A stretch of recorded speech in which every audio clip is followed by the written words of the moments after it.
ओम शांति 9-3-25 महावाक्य अव्यक्त बापदादा पुनरावृत्ति 20-3-4।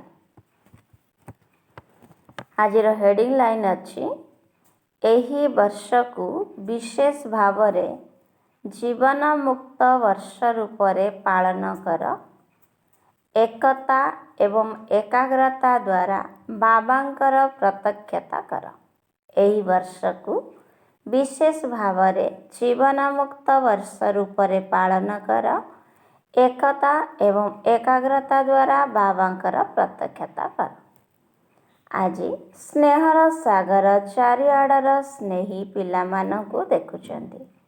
बाबांकर मध्य पिलामानंक प्रति हार्दिक अविनाशी स्नेह रहिछि एवं पिलामानंकर मध्य दिलाराम बाबांक प्रति दिलर स्नेह अछि। एही परमात्मा स्नेह को बा दिलर स्नेह को केवल बाबा एवं ब्राह्मण पिलामाने ही जानिछंती। तेबे एही परमात्मा स्नेहर पात्र केवल तुमे ब्राह्मण आत्मा माने ही अट। भक्त आत्मा माने तो परमात्मा स्नेहर तुषार्थ अटंती, सेतिपाई डाकुचंती। किंतु तुमे भाग्यवान ब्राह्मण आत्मा माने ही सेही स्नेह को प्राप्त करिवार पात्र अट। बाप दादा जानिछंती जे पिला मानकर विशेष स्नेह काहींकी रहिछि। काहींकी ना एही समय रे ही सर्व संपत्तिर मालिकंक द्वारा सर्व संपत्ति प्राप्त हेउछि। जेउ संपत्ति केवल वर्तमानर गोटिए जन्म पर्यंत चालू नाही, अनेक जन्म पर्यंत एही अविनाशी संपत्ति गुड़िक तुम साथी रे जाउछि। तुमे सबु ब्राह्मण आत्मा माने दुनियार लोक मानक भली हाथ खाली करी जीव नाही, सर्व संपत्ति साथी रे थिब। तेबे एही भली अविनाशी संपत्तिर प्राप्तिर निशा रहुछि तो एवं सबु पिला माने अविनाशी संपत्ति जमा करिछंती तो तेनु जमा करिवार निशा एवं खुशी मध्य सर्वदा साथी रे रहिछि। तेनु समस्तंकर चेहरा रे संपत्ति जमा रखिथिबार खुशीर झलक देखिबाको मिलुछि। तेबे जानिछ तो केउ संपत्ति बाबांक द्वारा प्राप्त होइछि? केबे निजर जमार खाता को चेक करिछ? बाबा तो सबु पिलांकु सबु संपत्ति असरंती परिमाण रे देउछंती। काहाकु कम काहाकु अधिक देउ नाहंती। प्रत्येक संतान असरंती अखंड एवं अविनाशी संपत्तिर मालिक अटे। बालक हेबा अर्थ संपत्तिर मालिक हेबा। तेणु मने पकाओ बाप दादा केते संपत्ति देइछंती। सर्वप्रथम संपत्ति हेला ज्ञान धन। तेणु समस्त को ज्ञान धन मिलिछि तो कौन मिली सारिछि ना आगकू मिलिबो? अच्छा, जमा अछि तो ना किछि जमा अछि आउ किछि खर्च होई जाइछि। ज्ञान धनर अर्थ हेला बुद्धिमान होई त्रिकालदर्शी होई कर्म करिबा। ज्ञानवान आत्मा हेबा। तीनी कालर ज्ञान सहित संपूर्ण रूप रे ज्ञान को बुझी ताकू कार्य रे लगाइबा। एही ज्ञान रूपी संपत्ति को निजर प्रत्यक्ष जीवन रे प्रत्येक कार्य रे व्यवहार करिबा द्वारा विधि आधार रे सिद्धि प्राप्त होइथाए, जहा द्वारा अनेक गुड़िए बंधनरु मुक्ति एवं जीवन मुक्ति प्राप्त होइथाए। कौन एही भली अनुभव करुछ तो? एमिति नुहे जे सत्य जुग को गले जाई जीवन मुक्ति मिलिबो। एबे भी एही संगम जुगी जीवन रे अनेक प्रकारर विनाशी बंधन गुड़िकरु मुक्ति मिली जाउछि। जीवन मुक्त होई जाउछि। जानिछ ना केते गुड़िए बंधनरु मुक्त होई जाइछ? केते प्रकारर हाय ठारू मुक्त होई जाइछ एवं सदा काल पाई हाय समाप्त होई ବା ବାର ଗୀତ ଗାଇ ଚାଲିଛ। ଯଦି କୌଣସି କଥାରେ ଟିକିଏ ବି ମୁଖରେ ବି ନୁହେଁ, ସଂକଳ୍ପ ମାତ୍ରରେ ବା ସ୍ୱପ୍ନ ମାତ୍ରରେ ମଧ୍ୟ ହାୟ ହାୟ ମନ ଭିତରେ ଆସିଯାଉଛି, ତେବେ ତୁମେ ଜୀବନ ମୁକ୍ତ ନୁହଁ। ବା ବା ବା, ଏହିଭଳି ଅଟ ତ? ମାତାମାନେ ହାୟ ହାୟ କରୁନାହଁ ତ? ନାହିଁ ନା? କେବେ କେବେ କରୁଛ କି? ପାଣ୍ଡବମାନେ କ'ଣ କରୁଛ? ମୁଖରେ ବି ନ କୁହ, କିନ୍ତୁ ମନ ଭିତରେ ସଂକଳ୍ପ ମାତ୍ରରେ ଯଦି କୌଣସି କଥା ବି ହାୟ ରହିଛି, ତେବେ ଫ୍ଲାଏ ଅର୍ଥାତ୍ ଉଡ଼ିବା ହେଉନାହିଁ। କାରଣ ହାୟ ଅର୍ଥାତ୍ ବନ୍ଧନ ଏବଂ ଫ୍ଲାଏ ଅର୍ଥାତ୍ ଉଡ଼ିବାର କଳା। ବନ୍ଧନ ମୁକ୍ତ ଜୀବନ ମୁକ୍ତ ହେବାର କଳା। ତେଣୁ ଚେକ୍ କର। କାହିଁକି ନା ବ୍ରାହ୍ମଣ ଆତ୍ମାମାନେ ଯେତେ ଦିନ ପର୍ଯ୍ୟନ୍ତ ନିଜେ ବନ୍ଧନ ମୁକ୍ତ ହୋଇନାହାନ୍ତି, କୌଣସି ପ୍ରକାରର ସୁନାର ବା ହୀରାର ରାଜକୀୟ ବନ୍ଧନର ରଶି ବାନ୍ଧି ହୋଇ ରହିଛି, ସେତେଦିନ ପର୍ଯ୍ୟନ୍ତ ସର୍ବ ଆତ୍ମାଙ୍କ ପାଇଁ ମୁକ୍ତିର ଗେଟ୍ ଖୋଲିପାରିବ ନାହିଁ। ତେଣୁ ତୁମମାନଙ୍କର ବନ୍ଧନ ମୁକ୍ତ ସ୍ଥିତି ଆଧାରରେ ହିଁ ସର୍ବ ଆତ୍ମାମାନଙ୍କ ପାଇଁ ମୁକ୍ତିର ଦ୍ୱାର ଖୋଲିବ। ତେଣୁ ଗେଟ୍ ଖୋଲିବାର ବା ସର୍ବ ଆତ୍ମାମାନଙ୍କୁ ଦୁଃଖ ଶାନ୍ତିରୁ ମୁକ୍ତ କରିବାର ଦାୟିତ୍ୱ ତୁମମାନଙ୍କ ଉପରେ ରହିଛି। ତେଣୁ ଚେକ୍ କର, ମୁଁ ନିଜର ଦାୟିତ୍ୱକୁ କେତେ ମାତ୍ରାରେ ପାଳନ କରିଛି। ତୁମେ ସମସ୍ତେ ବାପଦାଦାଙ୍କ ସହିତ ବିଶ୍ୱ ପରିବର୍ତ୍ତନ କରିବାର ଠିକା ନେଇଛ। ତେଣୁ ଠିକାଦାର ଅଟ ବା ଦାୟିତ୍ୱଧାରୀ ଅଟ। ଯଦି ବାବା ଚାହିଁବେ ତେବେ ସବୁ କିଛି କରିପାରିବେ। କିନ୍ତୁ ବାବାଙ୍କର ପିଲାମାନଙ୍କ ଉପରେ ସ୍ନେହ ରହିଛି।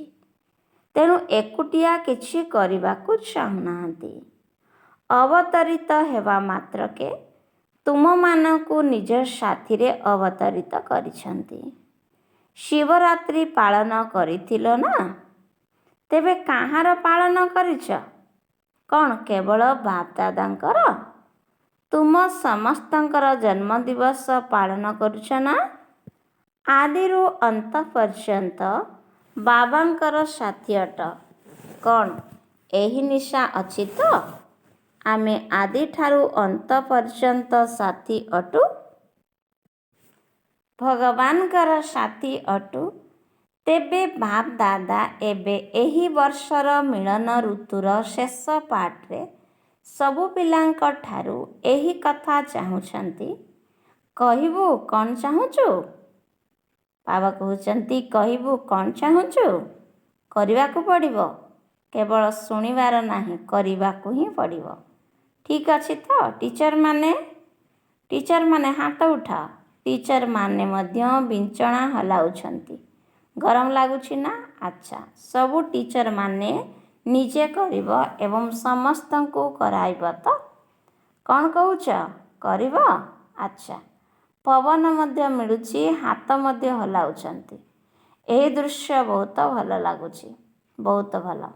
ତେବେ ବାପଦାଦା ଏହି ସିଜିନ୍ର ସମାପ୍ତି ସମାରୋହରେ ଗୋଟିଏ ନୂଆ ପ୍ରକାରର ଦୀପାବଳି ପାଳନ କରିବାକୁ ଚାହୁଁଛନ୍ତି। ବୁଝିପାରିଲ? ନୂଆ ପ୍ରକାରର ଦୀପାବଳି ପାଳନ କରିବା ପାଇଁ ତୁମେମାନେ ପ୍ରସ୍ତୁତ ଅଛ ତ? ଯେଉଁମାନେ ପ୍ରସ୍ତୁତ ଅଛ, ସେମାନେ ହାତ ଉଠାଅ। ଆଚ୍ଛା। ବାପଦାଦା ନିଜର ଆନ୍ତରିକ ଆଶାଗୁଡ଼ିକୁ ସମ୍ପନ୍ନ କରିବାର ଦୀପଗୁଡ଼ିକୁ ଜଳୁଥିବାର ଦେଖିବାକୁ ଚାହୁଁଛନ୍ତି। ତେବେ ବାପଦାଦାଙ୍କର ଆଶାର ଦୀପମାନଙ୍କର ଦୀପାବଳି ପାଳନ କରିବାକୁ ଚାହୁଁଛନ୍ତି। ବୁଝିପାରିଲ? କେଉଁ ଦୀପାବଳି? ସ୍ପଷ୍ଟ ହେଲା ତ? ତେବେ ବାପଦାଦାଙ୍କର ଆଶାର ଦୀପଟି କ'ଣ? ବାବା କହୁଛନ୍ତି, ଗତ ବର୍ଷ ଠାରୁ ନେଇ ଏହି ମଧ୍ୟ ସିଜିନ୍ ଶେଷ ହୋଇଗଲା। ବାପଦାଦା ମଧ୍ୟ କହିଥିଲେ ଏବଂ ତୁମେମାନେ ମଧ୍ୟ ସଂକଳ୍ପ କରିଥିଲ। ମନେ ଅଛି ତ? କେହି କେହି ତ ସେହି ସଂକଳ୍ପକୁ କେବଳ ସଂକଳ୍ପ ପର୍ଯ୍ୟନ୍ତ ହିଁ ପୂରଣ କରିଛନ୍ତି, ଆଉ କେହି ଅଧା ପର୍ଯ୍ୟନ୍ତ ପୂରଣ କରିଛନ୍ତି, ଆଉ କେହି କେବଳ ଭାବିବାରେ ହିଁ ରହିଯାଇଛନ୍ତି। ତେବେ ସେହି ସଂକଳ୍ପ ପର୍ଯ୍ୟନ୍ତ ହିଁ ପୂରଣ କରିଛନ୍ତି, ଆଉ କେହି ଅଧା ପର୍ଯ୍ୟନ୍ତ ପୂରଣ କରିଛନ୍ତି, ଆଉ କେହି କେବଳ ଭାବିବାରେ ହିଁ ରହିଯାଇଛନ୍ତି। ତେବେ ସେହି ସଂକଳ୍ପଟି କ'ଣ? କିଛି ନୂଆ କଥା ନୁହେଁ, ପୁରୁଣା କଥା। କ'ଣ? ସ୍ୱପରିବର୍ତ୍ତନ ଦ୍ୱାରା ସର୍ବ ପରିବର୍ତ୍ତନ। ବିଶ୍ୱର କଥା ଏବେ ଛାଡ଼। ବାପ ଦାଦା ଏବେ ସ୍ୱପରିବର୍ତ୍ତନ ଦ୍ୱାରା ବ୍ରାହ୍ମଣ ପରିବାରର ପରିବର୍ତ୍ତନ ଦେଖିବାକୁ ଚାହୁଁଛନ୍ତି। ଏବେ ଆଉ ଏକଥା ଶୁଣିବାକୁ ଚାହୁଁନାହାନ୍ତି ଯେ ଏମିତି ହୋଇଥିଲେ ସେମିତି ହୋଇଥାନ୍ତା, ଇଏ ବଦଳିଲେ ମୁଁ ବଦଳିବି, ଇଏ କରିଲେ ମୁଁ କରିବି।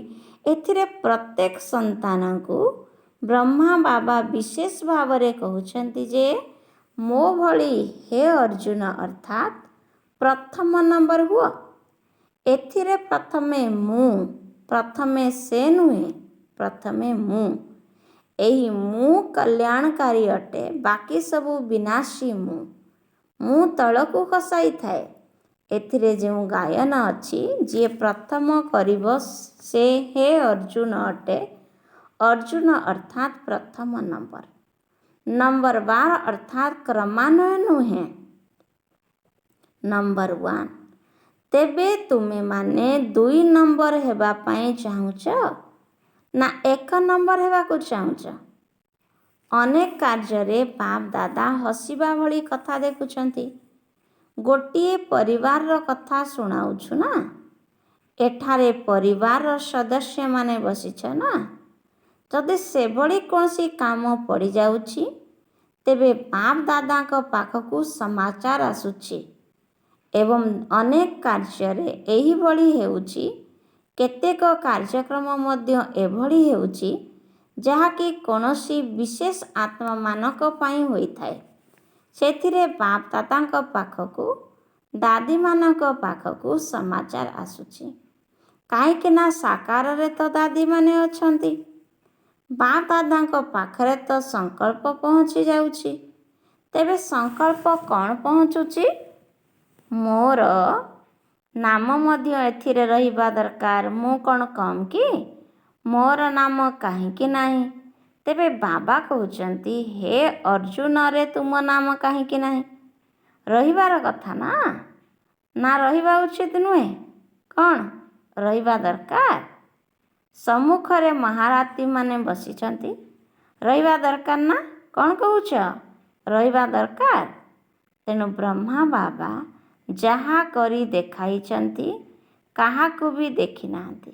ସେ କରୁନାହିଁ, ଇଏ କରୁନାହିଁ, ନା ପ୍ରଥମେ ମୁଁ କରିବି।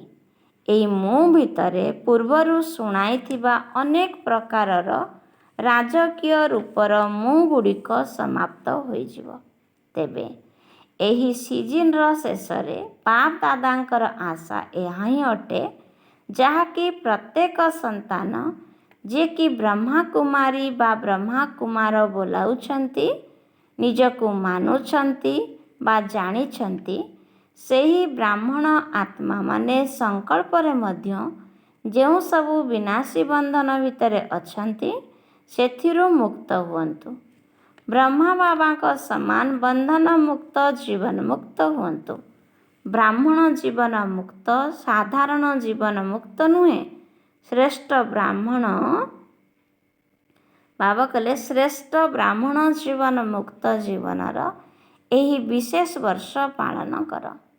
ପ୍ରତ୍ୟେକ ଆତ୍ମା ଯେତିକି ନିଜର ସୂକ୍ଷ୍ମ ବନ୍ଧନ ଗୁଡ଼ିକୁ ଜାଣିଛନ୍ତି, ସେତିକି ଆଉ କେହି ଜାଣିପାରିବେ ନାହିଁ।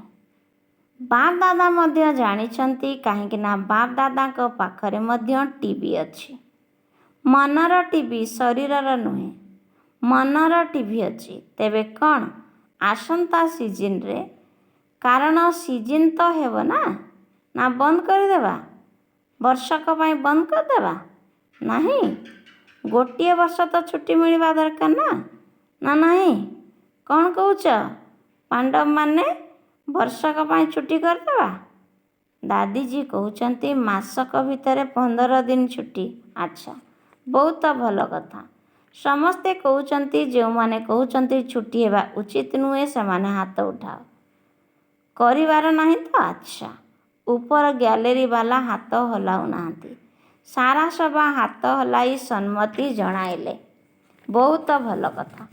ବାବା ତ ସର୍ବଦା ପିଲାମାନଙ୍କୁ ହାଞ୍ଜି ହାଞ୍ଜି କରି ଆସିଛନ୍ତି। ଠିକ୍ ଅଛି, ଏବେ ଦେଖିବା ପିଲାମାନେ ବାବାଙ୍କୁ କେବେ ହାଞ୍ଜି କରୁଛନ୍ତି। ବାବାଙ୍କ ଠାରୁ ତ ହାଞ୍ଜି କରାଇ ନେଲେ। ଏବେ ବାବା କହୁଛନ୍ତି, ବାବା ମଧ୍ୟ ଏବେ ଗୋଟିଏ ସର୍ତ୍ତ ରଖୁଛନ୍ତି।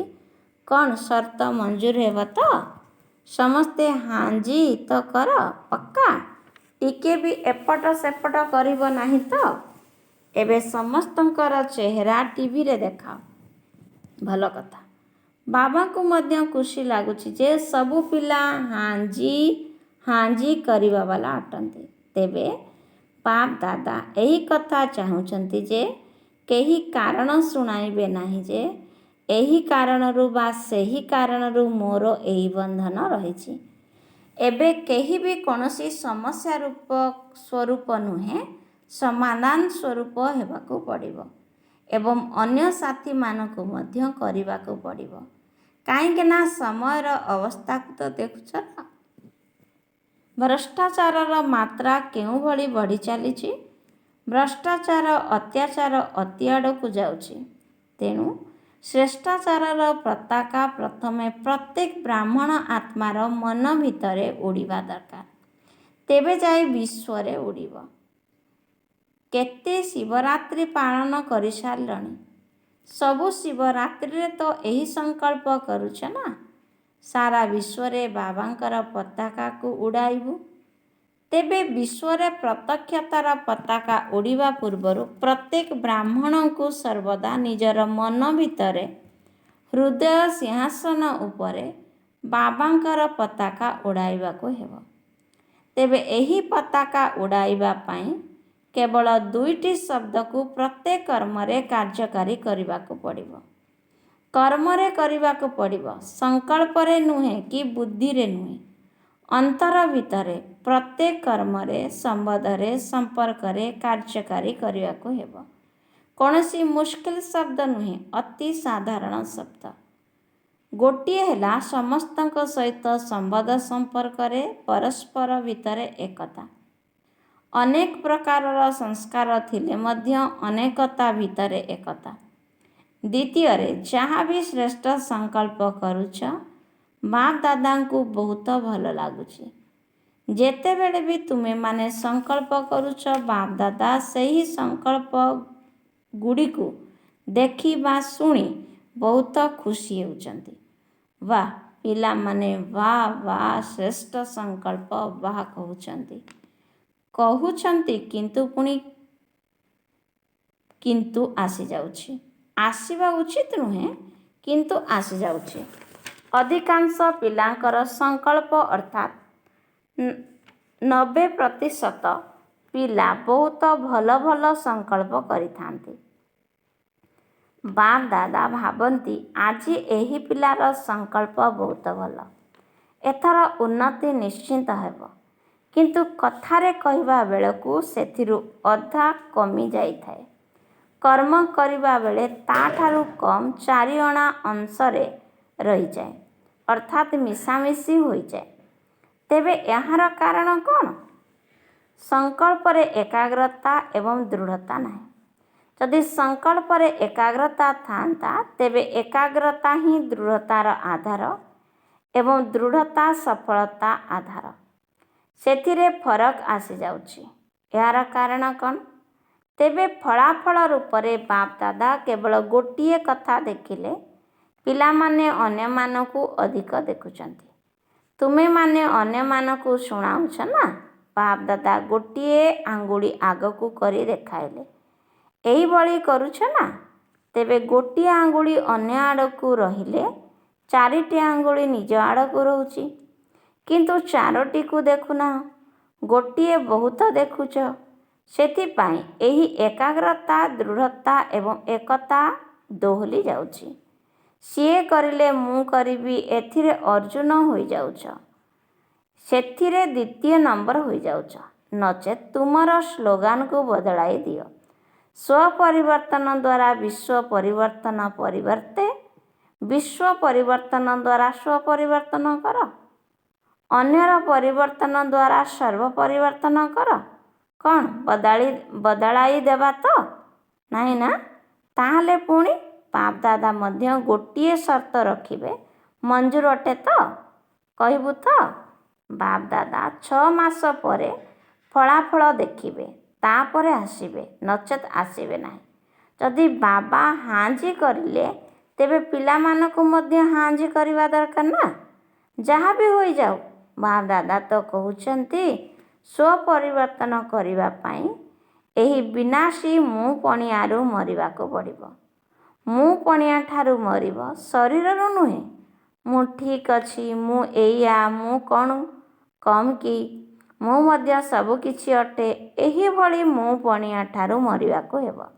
ତେବେ ଯଦି ମରିବାକୁ ବି ପଡ଼ୁଛି, ତାହେଲେ ଏହି ମୃତ୍ୟୁ ବହୁତ ମିଠା ମୃତ୍ୟୁ ଅଟେ।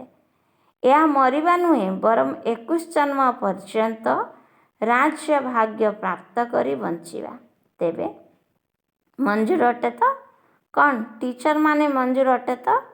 ଡବଲ ବିଦେଶୀମାନେ କ'ଣ କହୁଛ? ଡବଲ ବିଦେଶୀମାନେ ଯାହା ବି ସଂକଳ୍ପ କରନ୍ତି ତାକୁ ପୂରା କରିବା ପାଇଁ ସାହସ ରଖିଥାନ୍ତି। ଏହା ସେମାନଙ୍କର ବିଶେଷତା ଅଟେ। ତେବେ ଭାରତବାସୀ ତ 2 ଗୁଣା ବିଶେଷବାଲା ଅଟନ୍ତି। ସେମାନେ ଡବଲ ହେଲେ ଏମାନେ ଟ୍ରିପଲ ଅର୍ଥାତ୍ 3 ଗୁଣା। ତେଣୁ ବାପଦାଦା ଏହି କଥା ଦେଖିବାକୁ ଚାହୁଁଛନ୍ତି। ବୁଝିଲ ତ? ଏହା ହିଁ ହେଉଛି ବାପଦାଦାଙ୍କର ଶ୍ରେଷ୍ଠ ଆଶାଗୁଡ଼ିକର ଦୀପ, ଯାହାକୁ ପ୍ରତ୍ୟେକ ସନ୍ତାନ ଭିତରେ ଜଳିବାର ଦେଖିବାକୁ ଚାହୁଁଛନ୍ତି। ତେବେ ଏଥର ଏହି ଦୀପାବଳି ପାଳନ କର। ଚାହେ 6 ମାସ ପରେ ପାଳନ କର।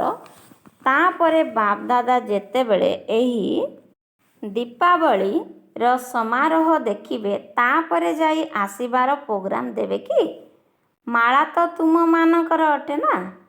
16,108ର ମାଳା ତ ତୁମ ଆହୁରି ପଛରେ ଆସିବା ବାଲା କରିବେ କି? ମାଳା ତ ତୁମମାନଙ୍କର ଅଟେ ନା?